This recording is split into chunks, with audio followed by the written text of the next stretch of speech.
thinking to myself, I'm in Hamburg. Whereas if I went out for a walk for half an hour, I would kind of hear people talking. It gives me more of a sense of when I'm on stage that I'm in a real, that I haven't. If I go from the hotel to stage, it becomes slightly unreal. I think it's going to be different tonight anyway, because I keep forgetting that we're playing Markethalle. It's a small venue, and I'm wondering if I'm going to when I walk in, because I think we played there about 50 ago. Although I think we did a festival in the last few years in Germany. But yeah, it's been probably 4 years since the last proper Cure concert. Yeah, in I think 1997, we were in America playing a couple of concerts for the Galore album, the Hits album, singles album, and I got a tape from Matt and Trey of the first 2 episodes, because at that time it hadn't aired in America, it was just about to be. Just asking what I thought about it, and I watched it. I remember watching it backstage, and I thought it was really, really funny. And so I sent a letter to them saying I think it's excellent, and I think it would do really well in England, because it's a really good, it's an English kind of sense of humour. And one of the episodes I saw was actually with George Clooney as the gay dog, and then they wrote back and said, would you consider doing a part? And I thought they'd probably have me as a gay cat or something, So I said yes, and then I went back in '98, and it had just aired. The first series had just aired in America, on American TV, and I was surprised actually when I saw the script what I had to do. I didn't think I would be myself in it. It's quite strange, but it was good watching it. It's very weird existing in the same world as Cartman, and my nephews and nieces, some of the younger ones, actually they think that's what I do as a job. They think that's my day job, They look round the back and they look where my wings are. Yeah, but I'm their uncle. So their mum and dads don't know that they've seen it, but but I make sure they've all seen it. Well, I suppose that it goes back really to Wild Mood Swings. Although I really like a lot of the songs on Wild Mood Swings, I think there are 1 or 2 really, really, really good songs on there. I think as an album, I was kind of disappointed with it, because at the time I wasn't disappointed, but looking back maybe like a year later, I sort of reevaluated how I felt about Wild Mood Swings as a Cure album. And what I didn't like about it was it was very unfocused. It was kind of incoherent.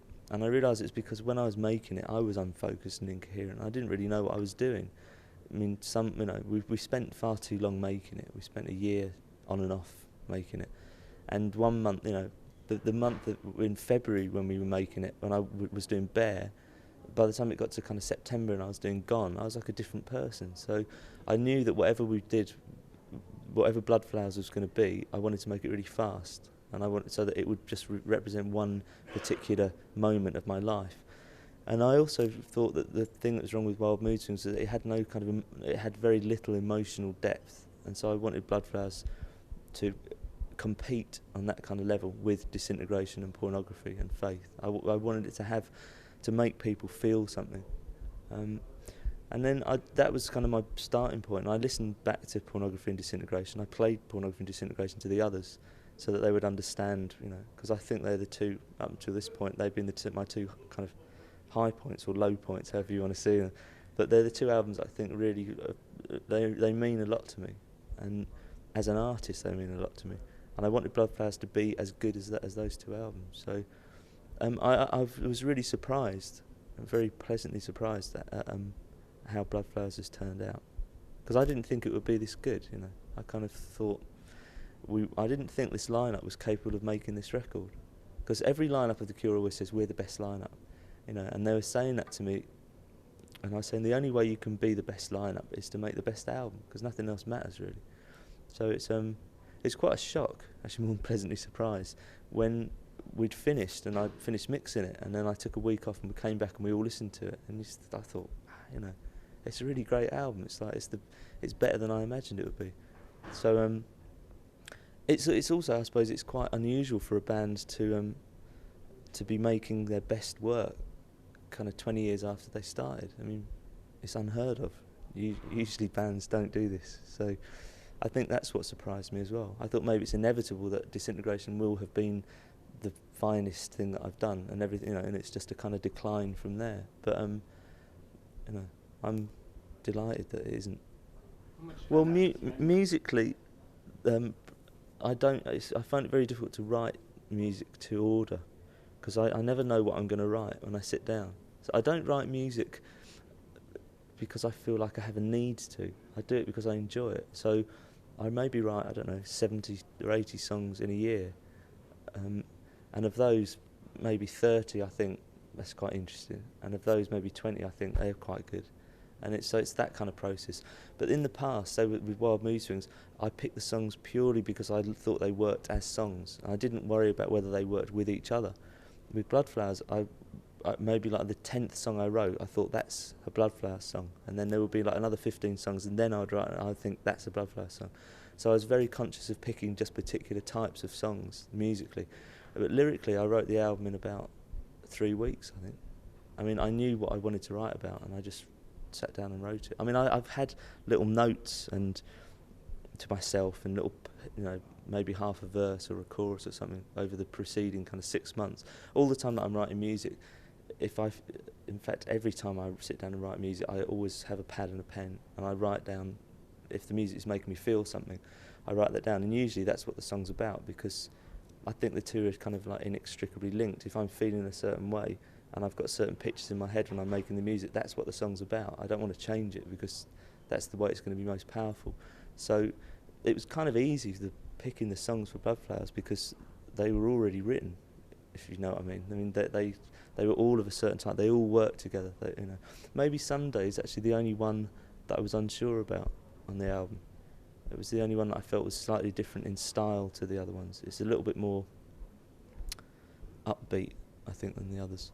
But without it, I did actually do a running order where I substituted that song for another one. And without Maybe Someday, the balance is kind of, it tips too far the other way. I think you always need just one. You know, on Disintegration we had Lullaby, was kind of did that.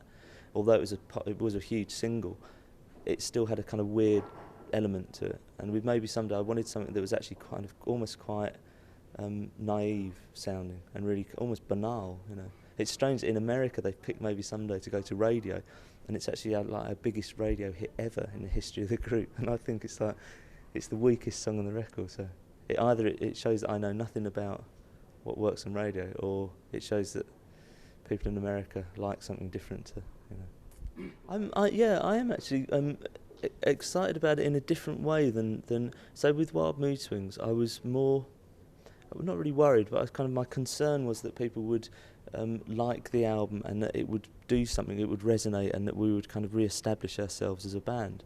And that failed, you know, it just didn't work, and people didn't like it, and I understood why they didn't like it. Although I think it was unfairly criticised. You know, I think that, because looking back, Wild Mood Swings, I still, like I've said, I think there are certain elements of Wild Mood Swings which are really great, but it's let down by other parts of it. I think with Bloodflowers, I've accepted that commercially The Cure isn't as popular as we once were, and which doesn't matter to me, because when we did Pornography, we weren't commercially successful. You know, so I've lived without commercial success, and I can happily live without it again. So I don't expect Bloodflowers to be #1 album around the world, but I think that there will be a great deal of satisfaction from people who are genuine Cure fans. I think they will love Bloodflowers more than they've loved anything since Disintegration. So that makes me feel really excited about it. So I'm excited about it and not worried, because I know sort of in my heart that Bloodflowers is a really good record. I don't just, you know. That's the one thing, actually, one of the good things about the internet is that I can say I think Bloodflowers is a really good album until I go blue in the face, and it doesn't really make any difference. But it's when other people start saying it that it makes a difference.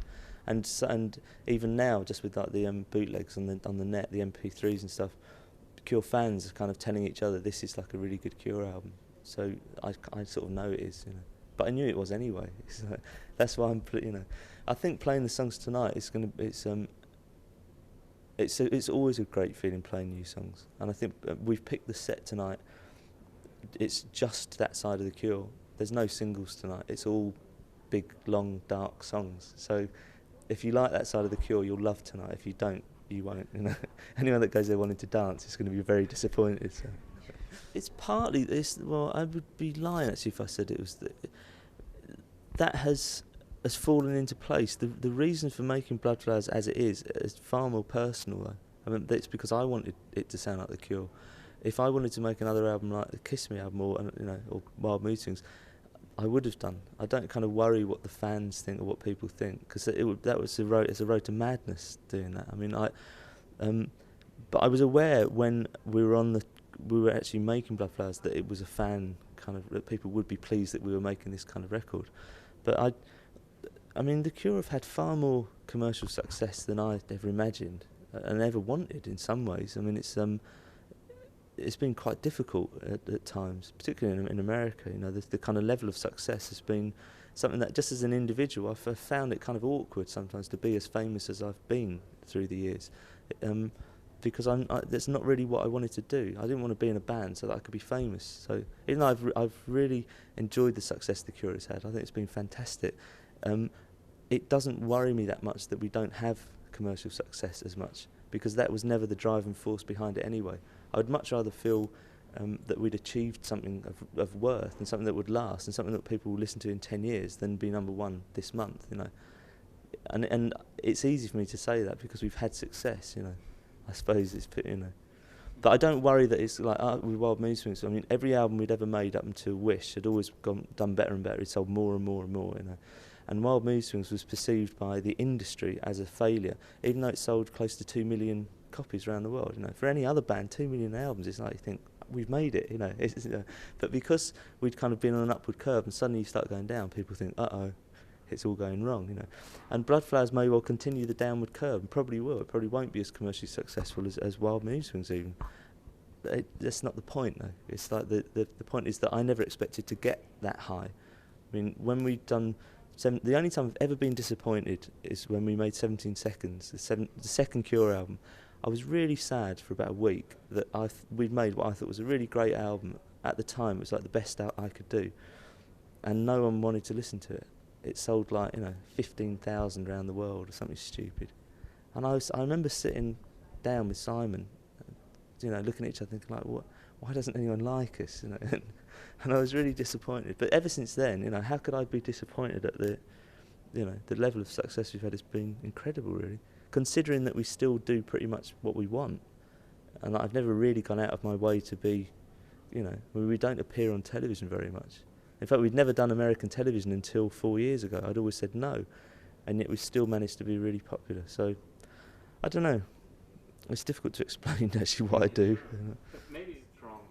Yeah, I think that that is something that I haven't really addressed as much in talking about the album. That with Disintegration, in fact, I just said it to Roger earlier today, because someone asked him if I was very awkward to work with, and I was very difficult to work with on this album, as I was with Disintegration, for that reason, because I insisted that everything was done exactly as I wanted. So it's kind of unpleasant for the others, really, because they don't feel that they're of any value, I suppose, when we're making the record. Although I try and impress upon them the fact that without the group, it wouldn't sound like The Cure. I mean, that's, to me, that's really important. I mean, who's in the group defines the sound. But with Wish and with Wild Mood Swings, they were group collaborations, and everyone had a say, and I would kind of be just a fifth member of the band, really, a lot of the time. And yeah, I think, but I wouldn't blame the others, because I blame myself for allowing that to happen, really. Like with Wild Mood Swings, it's unfocused and incoherent because everyone had a say, and it's 5 people's version of what the album should be. If we went back and remade it, I would throw out 4 songs and make it a different album. But with Blood Flowers, I suppose as soon as we met up to make the album, I said to the others, I hate to tell you this, but you haven't got any say for the next 3 months. But it's all right. I mean, they trust me. They find it difficult to do, but when they trusted it, they trusted that we were going to end up with something good. But they all left during the process. Everyone left me alone to finish it. I mean, I sang everything on my own because I was being difficult, I suppose. I'm not at all. I used to be really, really obsessive about lots of different things when I was young. Rearranging things. I'd be having to move this chair like 10 years ago. But no, I'm not. In fact, I wondered if that was the reason why I'd kind of allowed the group to take over with Wild Mood Swings and with Wish, that I actually didn't have that kind of drive anymore, or the desire to be obsessive. But it very quickly came back with Bloodflowers. I found myself just living and breathing the album, which is sort of it's very difficult, not just for the band, it's very difficult for anyone else in my life, really, because it's all I do. It's just like agonise and think about something. But I really wanted to make something that would last. I was really aware of like it being, if it was the last thing the Cure ever do, I wanted it to be like really, really good. I don't obsess or control other aspects of my life, really. I it's difficult because I sort of look after the group in other ways. I deal with the real world, if you like. I've always hated the notion of an artist not understanding the commercial side of what you do. I find it's a real cop-out, and I've always wanted to understand that side of it so that I can deal with it, because otherwise you're relinquishing control of your life, not just like of the band. But in my other life, away from the group, I am told what to do a lot. At home, I have to help out and stuff. I don't pick the colour scheme for the curtains. I live in a house that's entirely decorated by someone else, so it means I'm not a control freak. I don't know. I mean, it was kind of dramatic for me to say that. And when we were making it, everyone in the group believed that it was the last Cure album, because I wanted to have that sense of finality. There's no point in making a record like Bloodflowers if you really think you're going to do something else. I wanted it so that Bloodflowers would be so perfectly the Cure that there was no point in making another Cure album, because what could you do?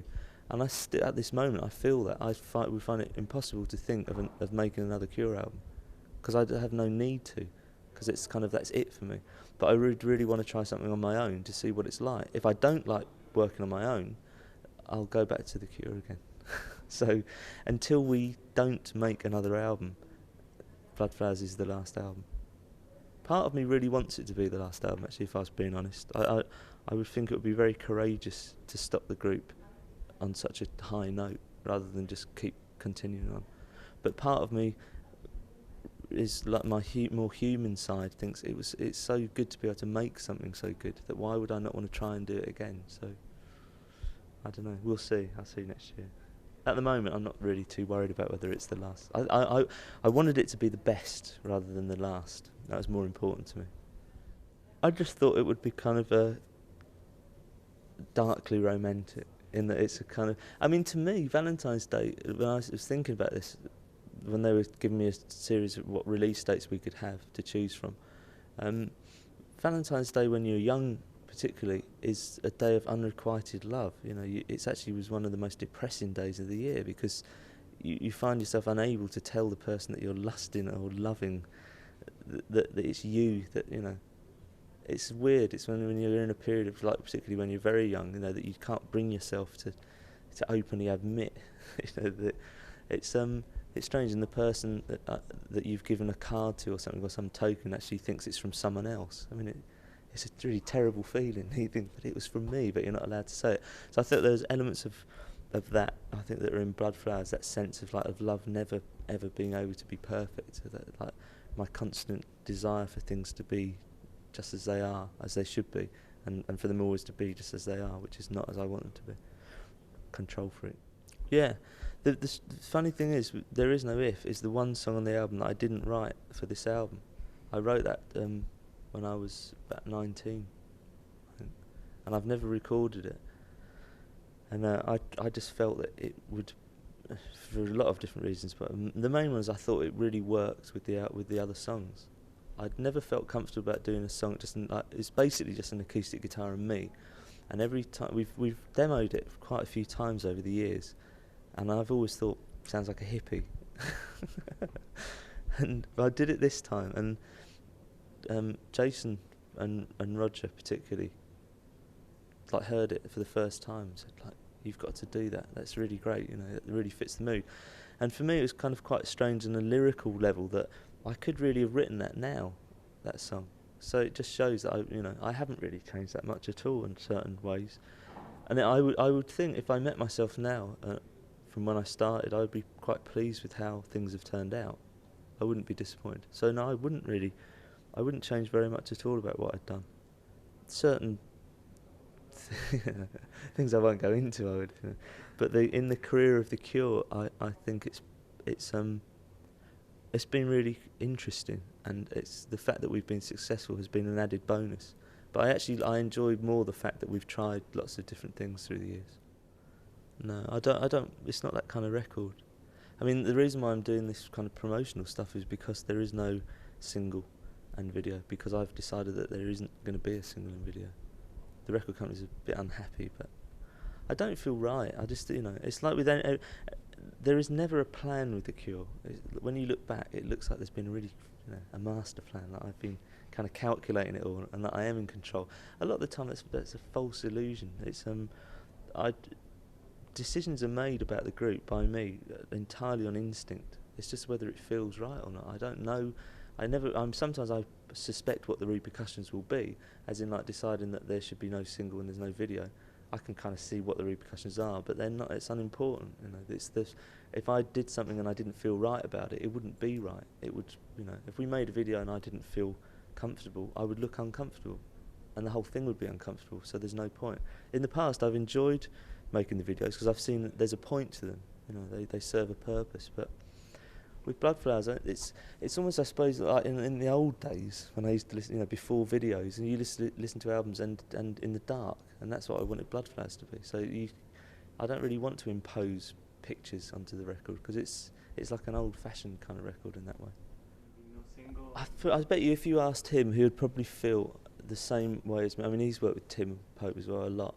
I think there is also another side to it, that there's a kind of I used to be quite excited by videos and what you could do with them, and the medium itself, of condensing some ideas and making them work, But videos now and the whole medium, it's pretty boring in the main. Occasionally you'll see someone will come up with a really good idea for a video and you think that's cool, but 99% of videos are just inane. You just don't want to watch them. I would much rather do something else, And I realise that if I'm not enjoying what's out there and what's being done and what's being shown on television, then what is the point of contributing? I mean, I still love listening to music, so I make music. But if I don't, if I could make a film, I would enjoy it, because I enjoy watching films. But videos, there's not really the through the first few years of making videos, and even right the way through, probably till kind of up to the Wish album, there was a sense that you could always come up with a new way of doing it and a fresh idea and a new approach. But I think since then,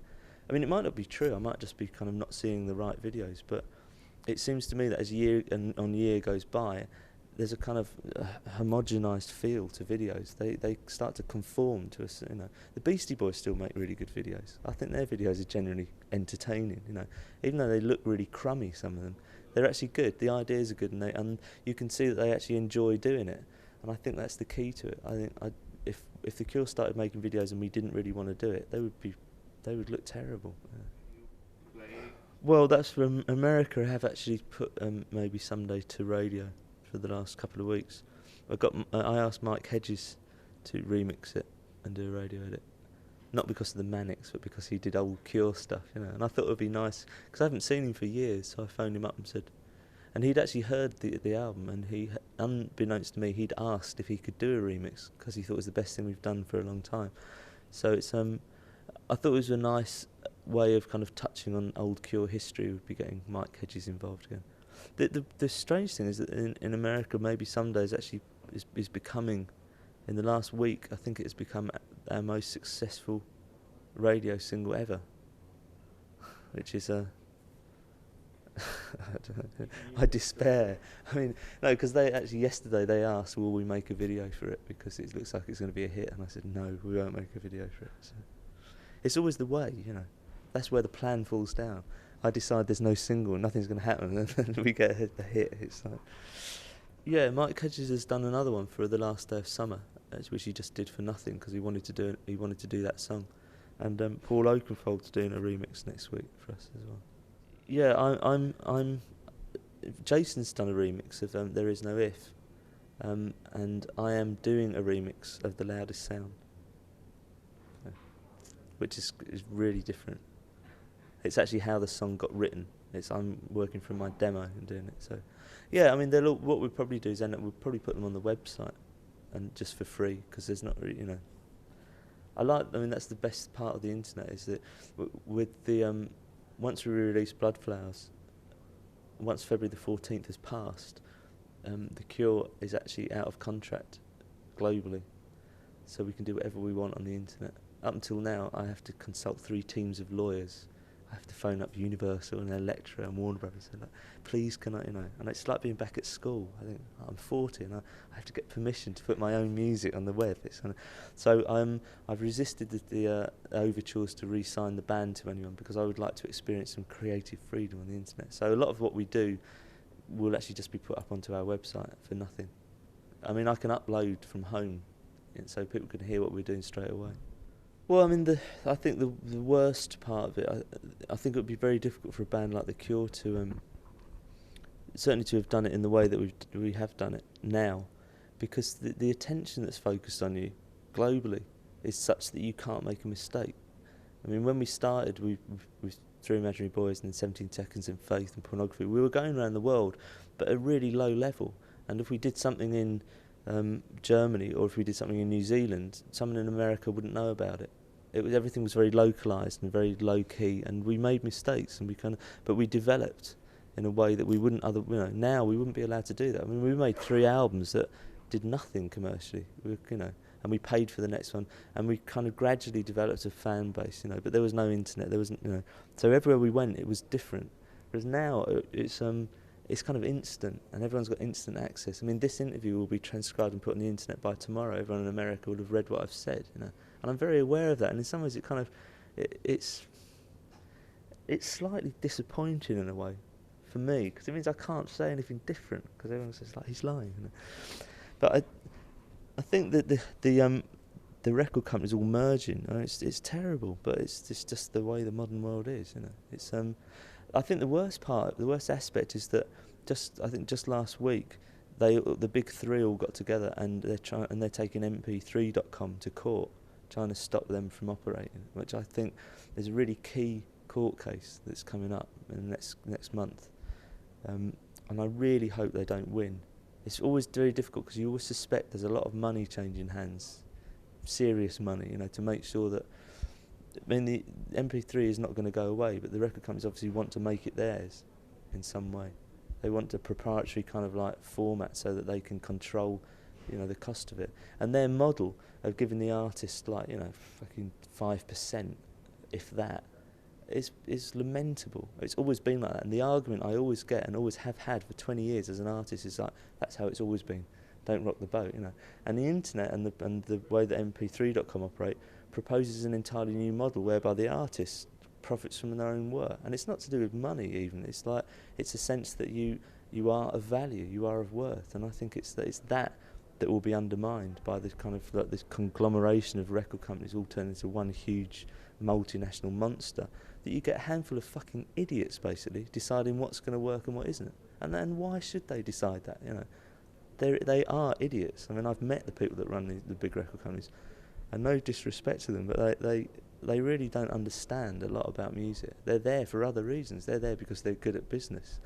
And I find that really disappointing, that the media is controlled by the same people, like the print media and the visual media is controlled in the main by the same people who are controlling the record companies. It all goes back to parent groups. And an independent like MP3.com will find it really, really difficult, if not impossible, to fight their cause, because they're misrepresented in every media apart from the internet. So, I think that's what's good about the internet, is that the very fact that it is pretty uncontrollable is actually the best thing about it. Yeah, I think that it's the way that everything's tied up is really it's disturbing, I suppose. Not just in music. Like the Mike Tyson fight that just happened. Like Sky kind of set his agenda, and they make sure that he's attending all these functions, and they create the kind of like the attention. They create the fuss, and then they report on it. And the fact they're reporting on it makes it fuss and makes it a stir. All just to generate tickets for a pay-per-view. And it happens the same with bands who are, you kind of think, why are they getting so much exposure on the television, until you realise that they're on a channel that's owned by the parent group that owns this band, and there's something kind of wrong about it, because you don't stand a chance if you're an independent, but except on the internet. But the one problem with the internet, I suppose, in the real world, is that there's so much stuff on there that there has to be someone filtering somewhere along the line.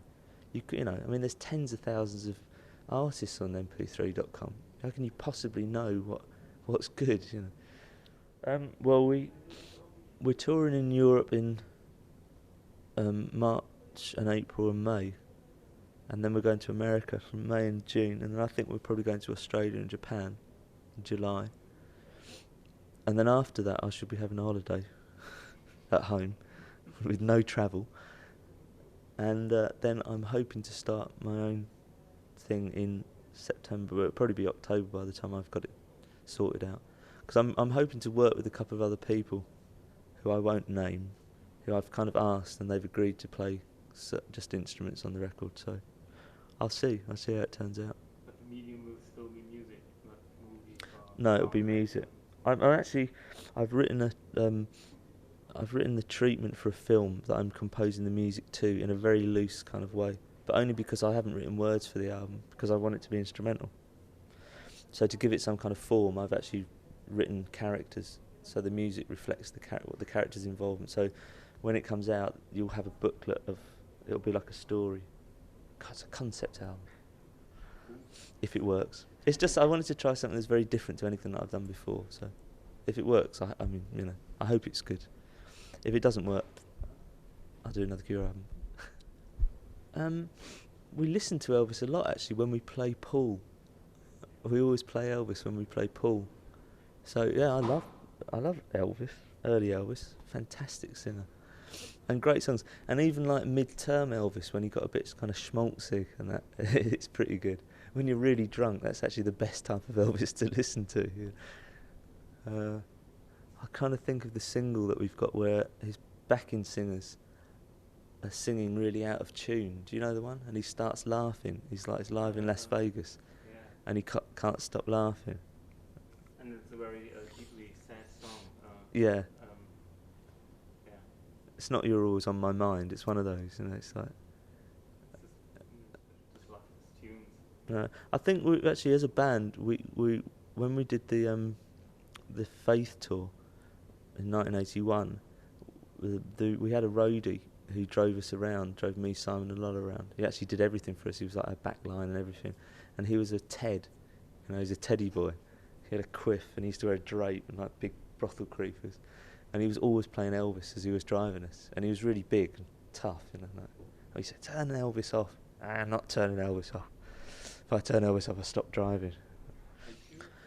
Well, I still wear black clothes because 90% of my wardrobe is black clothes. So it's like I don't wear it as a statement as much as I just find that I feel more comfortable wearing black. But I don't know. I mean, the set list that I've said tonight focuses very much on that side of the group. It is a pretty kind of like goth set. I think when we come back, it might be slightly broader. I think we might, you know. There's some great songs that we haven't played for like 15 years that I really want to play on this tour, like old Cure songs. So, and when we were rehearsing for the last couple of weeks, we were trying to play some of the pop songs because we thought we'd better play some pop songs in case the audience hates us. You know, it's a good way of winning them back. But they just don't work with the Bloodflowers songs. I mean, the songs that we've picked to play tonight actually complement Bloodflowers songs. So they are, by virtue of that fact, the older, bigger songs. So, I mean, I think it will please the sort of the gothic part of our audience. But I think it will probably please the non-gothic part, the normal part of our audience as well. Because I think, you know, Bloodflowers isn't a goth album. I think it's got great songs on it. It's I think it's just an emotional album. I think sometimes the two get annoyingly confused, you know. If we do something that's kind of like makes you think and makes you feel, that it has to be goth, and if we don't, it's pop music. I mean, I think what we do is, you know, on Bloodflowers, it's just Cure music. It's not gothic. That's a tricky one. They all like it because they like me. There are two genuine Cure fans in amongst my nephews and nieces. The two who wear the t-shirts. The rest of them are just like lightweights, you know. They'll take the free holidays, but I think what the older ones appreciate what I do much more than the younger ones.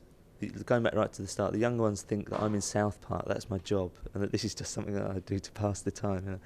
I think the older ones, the ones that have been to see me play in concert, are the ones that really understand what I do and enjoy what I do. So even if they're not, you know, a lot of them, the younger ones are kind of into the, you know, Britney Spears and The Cure. It's a kind of a weird combination. So.